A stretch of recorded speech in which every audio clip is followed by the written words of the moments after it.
नमस्कार दोस्तों, मैं हूं आपका एआई कहानीकार। आज हम शुरू कर रहे हैं एक नई सीरीज जिसमें हम नोबेल पीस प्राइज विजेताओं की प्रेरणादायक कहानियां जानेंगे।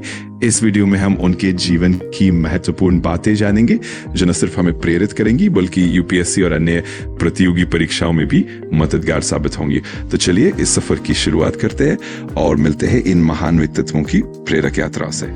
उम्मीद है कि आपको पसंद आएगा। हेनरी डुनांत को 1901 में पहला नोबेल शांति पुरस्कार संयुक्त रूप से दिया गया था और उनके साथ जीन हेनरी डुनांत के अलावा फ्रेडरिक बैसी को भी ये पुरस्कार मिला था। फ्रेडरिक बैसी एक प्रसिद्ध फ्रांसीसी शांति कार्यकर्ता थे। इस तरह दोनों को मिलकर शांति के क्षेत्र में उनके योगदान के लिए सम्मानित किया गया।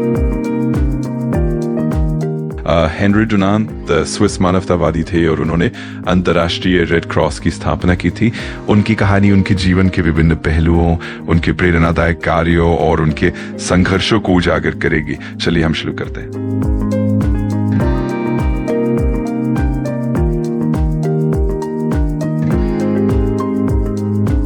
हेनरी डुनांत का जन्म 8 मई 1828 को स्विट्जरलैंड में हुआ था। वो एक व्यापारी परिवार से थे, लेकिन उनका जीवन पूरी तरह से बदल गया जब उन्होंने 1841 में सोल्फेरिनो की लड़ाई देखी। उस समय उन्होंने देखा कि घायल सैनिकों की मदद के लिए कोई व्यवस्था नहीं थी। इसी अनुभव ने उन्हें प्रेरित किया कि वे एक ऐसी संस्था की स्थापना करें जो युद्ध में घायल लोगों की सहायता कर सके, और इसी तरह रेड क्रॉस का जन्म हुआ।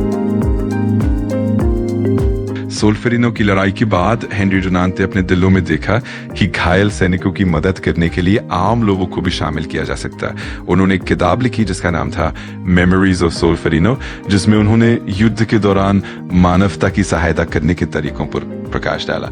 इसी विचारधारा ने आगे चलकर जिनेवा कन्वेंशन का मार्ग प्रशस्त किया और रेड क्रॉस की स्थापना हुई। डुनांत का ये योगदान न केवल युद्ध के घायलों के लिए बल्कि पूरे विश्व के लिए एक नई सोच लेकर आए। आगे हम उनकी उपलब्धियों पर और विस्तार से नजर डालेंगे।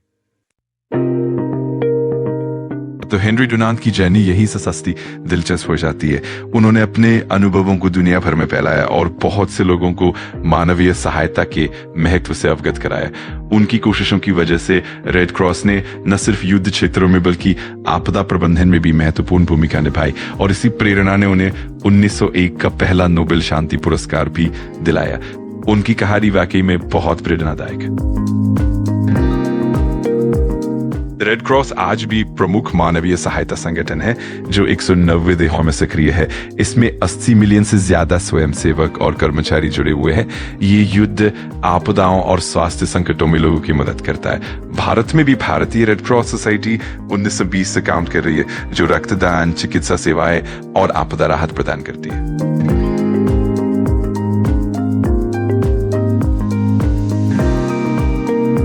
हेनरी डुनांत का व्यक्तिगत जीवन काफी दिलचस्प था। वो एक शांत और संवेदनशील व्यक्तित्व के मालिक थे, लेकिन उनका जीवन कई चुनौतियों से भरा रहा। उनकी आर्थिक स्थिति कभी स्थिर नहीं रही और उन्होंने अपने अधिकांश समय समाज सेवा में ही लगाया। वे अपने जीवन के अंतिम वर्षों में काफी एकाकी हो गए थे।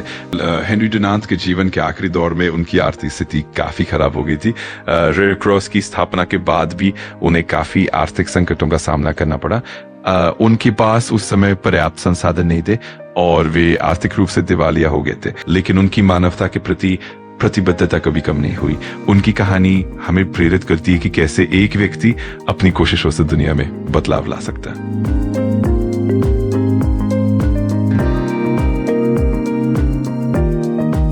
रेड क्रॉस सोसाइटी का मुख्यालय जिनेवा, स्विट्जरलैंड में स्थित है। वहीं पर international committee of the red cross ICRC का भी मुख्यालय है। इसके अलावा कई अन्य देशों में भी रेड क्रॉस की शाखाएं मौजूद है। अंतर्राष्ट्रीय रेड क्रॉस और रेड क्रिसेंट सोसाइटी IFRC के महासचिव जगन छापागैन है, जबकि भारतीय रेड क्रॉस सोसाइटी के सचिव जनरल RK जैन है।